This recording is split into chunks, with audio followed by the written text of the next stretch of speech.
नमस्कार दोस्तों, कैसे हैं आप सब। स्वागत है आपका मेरे YouTube चैनल पर। वीडियो को पूरा ज़रूर देखें और वीडियो पसंद आए तो चैनल को लाइक, शेयर एंड सब्सक्राइब ज़रूर करें। आइए आज हम बात करते हैं एक ऐसे श्रापित ग्रंथ के बारे में, ऐसे मिस्टीरियस बुक के बारे में जिसके बारे में शायद ही कोई जानता होगा। चलिए आज हम बात करते हैं नीलावंती ग्रंथ के बारे में, जो कि एक श्रापित ग्रंथ है और इसे एक श्रापित यक्षिणी ने लिखा था। मैं आपको बता दूं कि यक्षिणी राक्षसों के बहुत करीबी होते हैं, लेकिन ये इंसानों को नुकसान नहीं पहुंचाते। माना जाता है कि शुरू में दो प्रकार के राक्षस हुआ करते थे। एक जो रक्षा करते थे उन्हें यक्ष कहा गया था, और जो दूसरे यज्ञों में बाधा डालते थे उन्हें राक्षस कहा गया। यक्ष का शाब्दिक अर्थ होता है जादू की शक्ति। जिस किसी ने भी उस ग्रंथ को पढ़ने की कोशिश की, या तो वो पागल हो गया या तो उसकी मृत्यु हो गई। इंडिया में ये ग्रंथ पूरी तरीके से बैन है और कोई नहीं जानता इस ग्रंथ के बारे में। उस श्रापित यक्षिणी का नाम नीलावंती था, जिसने कि इस ग्रंथ को लिखा था, इसीलिए इस ग्रंथ का नाम नीलावंती ग्रंथ पड़ गया। आखिर कौन थी ये नीलावंती और इसने ऐसा क्या लिखा था इस ग्रंथ में जो कि लोगों के लिए बहुत ही हानिकारक है। दोस्तों ये वीडियो बहुत ही इंटरेस्टिंग होने वाली है, तो वीडियो को एंड तक जरूर देखें। चलिए जानते हैं नीलावंती ग्रंथ की कहानी। उत्तर प्रदेश के एक छोटे से गांव में एक किसान रहा करता था अपने परिवार के साथ। उसकी एक छोटी सी बच्ची थी जिसका नाम नीलावंती था। वो बचपन से ही दूसरे बच्चों से अलग थी। जैसे कि दूसरे बच्चे अन्य बच्चों के साथ खेला करते थे, लेकिन वो चींटी, जानवर, पेड़ पौधे इन सब के साथ रहना पसंद करती थी, जो उसे छुपे हुए खजानों के बारे में बताया करते थे, लेकिन वो बिल्कुल भी लालची नहीं थी। नीलावंती जब 5 वर्ष की हुई तो वो अपने आसपास के पेड़ पौधों और जीव जंतुओं की भाषा को समझने लगी थी।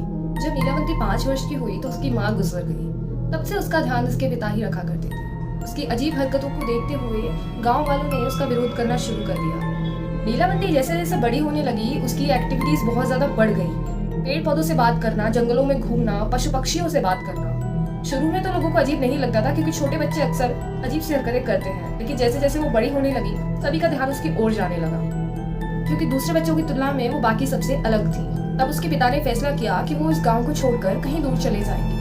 तब उसके पिता और वो एक जंगल में गए और वहां जाकर उन्होंने एक झोपड़ी डाली, जहाँ पर वो खेती किया करते थे, और वहीं पर वो दोनों रहने लगे। उसके पिता को वेदों का अच्छा खासा ज्ञान था, जिससे कि वो अपने पिता से वेदों के बारे में ज्ञान लिया करती थी। वो हर रोज जंगलों में घूमा करती थी और रात को अपने घर आ जाया करती थी। धीरे धीरे करके जैसे वो बड़ी होने लगी तो उसके सपनों में भूत पिशाच आने लगे और उससे बातें करने लगे। उसको उसकी भाषाएं समझ आने लगी। जैसे जैसे वो और बड़ी हुई तो वो उसे प्रत्यक्ष रूप से सामने दिखाई देने लगी। साथ ही वो उन सब मंत्रों और भाषाओं को लिख लिया करती, जिससे कि वो उसे याद रहे। एक दिन सपने में एक पिशाच ने उससे कहा कि वो इस दुनिया की नहीं है और किसी श्राप के कारण वो इस दुनिया में आकर फंस गई है, तो उसे अपने असली रूप में आकर अपनी दुनिया में जाना होगा। तब उसने ये सारी बात अपने पिता को बताई, क्योंकि उसके पिता भी उसे बचपन से देखते आ रहे थे कि वो अन्य बच्चों से अलग है। उसके पिता ने उसे जाने की आज्ञा दे दी। सपने में उस पिशाच ने उसे बताया था कि यहाँ से मीलों दूर एक बरगद का पेड़ है, जिसके किनारे एक नदी बहती है, वहीं से उसको अपनी दुनिया में जाने का रास्ता मिलेगा। वो जंगलों से गुजरती हुई, पेड़ों से बात करती हुई, पक्षियों से बात करती हुई उस गांव के करीब पहुंची, जहाँ पर वो बरगद का पेड़ था, जहाँ पर उसे एक व्यापारी मिला जिसे कुछ लुटेरे परेशान कर रहे थे और उसे घायल भी कर दिया था। तब वो एक पेड़ से बात कर रही थी और वो व्यापारी उसके पास आकर बेहोश हो गया। तब नीलावंती ने उस व्यापारी का इलाज किया, और जैसे ही उस व्यापारी को होश आया तो नीलावंती को देखते ही वो मोहित हो गया, क्योंकि नीलावंती बहुत ही सुंदर थी। तब उस व्यापारी ने नीलावंती के सामने विवाह का प्रस्ताव रखा और नीलावंती को भी मौका मिल गया, क्योंकि जिस गाँव का वो व्यक्ति था उसी गाँव के पास वो बरगद का पेड़ था। नीलावंती ने उसका प्रस्ताव स्वीकार तो कर लिया, लेकिन उसके सामने एक शर्त रखी कि उससे कोई कभी नहीं पूछेगा कि वो रात में कहाँ जाया करती है। उसके पति ने वो शर्त मान ली और उसे अपने साथ अपने गांव ले गया। वहां जाकर दोनों का विवाह हो गया। अगली ही रात से वो हर रात उस पेड़ के पास जाया करती और नए नए भूत प्रेतों से बात किया करती थी। एक दिन उस बरगद के पेड़ के पास उसे एक दिव्य आवाज सुनाई दी और बताया गया कि उस बरगद के पेड़ के पास जो नदी है, उसकी दुनिया में जाने का रास्ता वही है।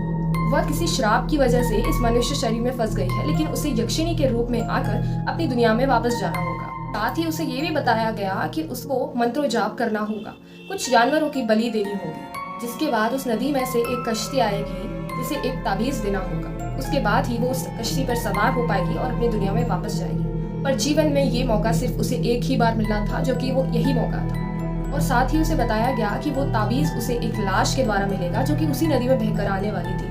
जब वो उस ताबीज को निकाल लेगी तब वो कश्ती आएगी और उसे उस ताबीज को उसे देना होगा। उसके बाद ही वो उसमें सवार हो पाएगी। इसी प्रकार नीलावंती को मंत्र जाप करते हुए काफी दिन बीत गए थे और उसके मंत्र जाप का अंत होने वाला था। साथ ही उसने बलि देना भी शुरू कर दिया था। और आखिर वो रात आ ही गई जब वो अपनी दुनिया में जाने वाली थी। लेकिन जैसे ही वो घर से निकली, उसे गांव के लोगों ने जाते हुए देख लिया और उन लोगों को उस पर शक हुआ तो उन लोगों ने उसका पीछा किया। जब उसने देखा कि वो जानवरों की बलि दे रही है, तब उन लोगों ने फैसला किया कि यह एक डायन है और हमें इसे मार देना चाहिए।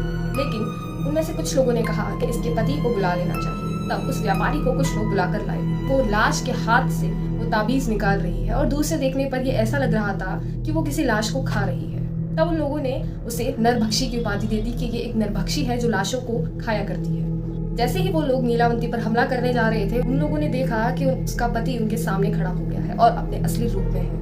वो एक बहुत ही बड़ा पिशाच बन चुका था। उसने उन सभी गांव वालों को मार डाला और नीलावंती से कहने लगा कि वो किताब उसे दे दे। तब नीलावंती को उसने बताया कि वो उसकी सुंदरता पे मोहित नहीं हुआ था, वो उसकी किताब पाना चाहता था, जिससे कि वो उन सभी मंत्रों को सीखकर, सभी भाषाओं को सीखकर गड़े हुए खजानों के बारे में जान पाए और इस दुनिया पर राज कर पाए। तब नीलावंती ने उस किताब को श्राप दिया कि जो भी गलत इंटेंशन से या बुरे मन से इस किताब को पढ़ेगा उसकी मृत्यु हो जाएगी, और जो भी इस किताब को आधा पढ़ेगा वो मानसिक तौर पर पागल हो जाएगा। कुछ लोगों का मानना है कि नीलावंती उस किताब सहित उस कश्ती में सवार हो गई थी, लेकिन कुछ लोग ऐसा मानते हैं कि किताब पर श्राप देने के बाद उसने वो किताब उस पिशाच के हाथ में थमा ली। उसके बाद से माना जाता है कि नीलावंती अभी भी शायद उन्हीं जंगलों में घूम रही है, उन्हीं जंगलों में भटक रही है। और कुछ का मानना है कि नीलावंती ने वो ग्रंथ उसके हाथ में थमा दिया था उस श्राप को देने के बाद, जिसके बाद से उस पिशाच ने उस किताब को पढ़ने की कोशिश की, लेकिन वो उस भाषा और मंत्रों को समझ नहीं पाया, जिसकी वजह से वो मानसिक तौर पर पागल हो गया। और बाद में जब वो पिशाच पागल हो गया तो कुछ शिकारियों ने उसे मार डाला, जिसके बाद उन शिकारियों के हाथ में वो ग्रंथ लग गया और इसी प्रकार ये ग्रंथ एक हाथ से दूसरे हाथ चलता गया। लेकिन माना जाता है कि उस ग्रंथ की जो भाषा थी, जो मंत्र थे, वो बहुत ही मुश्किल थे, जिसे कि समझना आसान नहीं था। तो एक मंदिर के पुजारी जो कि बहुत ही ज्ञानी थे, उन्होंने उस किताब को ट्रांसलेट करने की कोशिश की और सरल भाषा में उन मंत्रों को लिखने की कोशिश की। और बाद में इस किताब का ट्रांसलेशन करके इस किताब का नाम नीलावंती ग्रंथ रख दिया गया। और ट्रांसलेशन के बाद दुनिया भर में ये किताब फैल गई, जिससे कि कई लोग पागल होने लगे और कई लोगों की मौत भी हो गई थी। इसीलिए इंडियन गवर्नमेंट द्वारा इस किताब को बैन कर दिया गया और स्वामी विवेकानंद की मौत को भी इस किताब से रिलेट किया जाता है, क्योंकि कहा जाता है कि जिस दिन स्वामी विवेकानंद जी की मौत हुई थी उससे एक दिन पहले उन्होंने इसी नीलावंती ग्रंथ को पढ़ा था। जैसा कि हम सब जानते ही हैं, स्वामी विवेकानंद जी हिंदू ग्रंथों को पढ़कर आसान भाषा में ट्रांसलेट किया करते थे, जिससे कि हिंदू ग्रंथ पूरी दुनिया तक पहुंच पाए।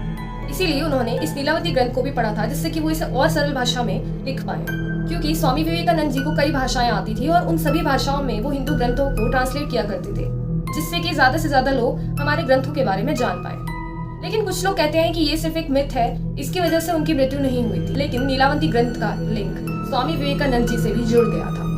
ऐसा माना जाता है कि नीलावंती ग्रंथ आज भी ओरिजिनल कॉपीज में कहीं न कहीं पर जरूर है, क्योंकि जब नीलावंती ग्रंथ को ट्रांसलेट किया जा रहा था तो वो ओरिजिनल पेजेस जो कि पत्तों पर लिखे गए थे वो आज भी इस दुनिया में मौजूद हैं। कई लोगों का कहना है कि ट्रांसलेशन के बाद से ये ग्रंथ और भी ज्यादा खतरनाक हो गया है, क्योंकि सरल भाषा है तो ज्यादा से ज्यादा लोग इसको पढ़ पाएंगे, लेकिन जब तक ये ट्रांसलेट नहीं हुआ था तब तक ना के बराबर ही लोग इसके बारे में जानते थे और इसे पढ़ पाते थे। और जब भी कोई नीलावंती ग्रंथ पढ़ता है तो उस शक्ति को महसूस कर पाता है, उसकी भाषा को सीख पाता है, तभी वो आधा पागल हो जाता है या तो उसकी मृत्यु हो जाती है। क्योंकि हम सभी पेड़ पौधे जानवर पशु पक्षियों की भाषा सीखने लगते हैं और उन सबकी आवाजें और बातें हमारे कानों तक आने लगती हैं कि वो क्या कहना चाहते हैं, और इतनी सारी आवाजें एक साथ सुनाई देना तो कोई भी पागल हो ही जाएगा। और कई ऋषि मुनियों का ये कहना भी है कि जिन लोगों ने इसको अच्छे इंटेंशन से पढ़ा था और जो इसको अच्छी तरीके से समझ पाए थे, इन मंत्रों का गहराई से उन लोगों ने अध्ययन किया था, वो लोग बड़ी बड़ी शक्तियां पा चुके हैं और बहुत अमीर बन चुके हैं। लेकिन दूसरी तरफ कई लोगों की मौत भी हो चुकी है। दोस्तों, ये बिल्कुल सच्ची कहानी है। इंटरनेट पर अगर आप सर्च करेंगे तो आपको कई चीजें नीलावंती ग्रंथ के बारे में मिल जाएंगी, लेकिन वो सभी फेक है। अगर आप इंटरनेट पर सर्च करेंगे तो आपको एक PDF का लिंक मिलेगा जिसमें कि ओरिजिनल ग्रंथ जैसे मंत्र आपको लिखे हुए दिखाई देंगे, लेकिन वो बिल्कुल फेक है। मैंने भी इस ग्रंथ के बारे में काफी सर्च करने की कोशिश की, लेकिन मेरे को जितनी जानकारी मिल पाई मैंने वो आप तक पहुंचाई है। हाँ, हो सकता है कि इस कहानी में थोड़े बहुत कुछ मिथ्स हो या फिर थोड़ी बहुत कुछ चेंज हो सकते हैं, लेकिन ये कहानी बिल्कुल सच है। प्लीज कमेंट करके बताइए कि आपको वीडियो कैसी लगी, और वीडियो पसंद आई हो तो please like, share and subscribe my channel. Thank you so much.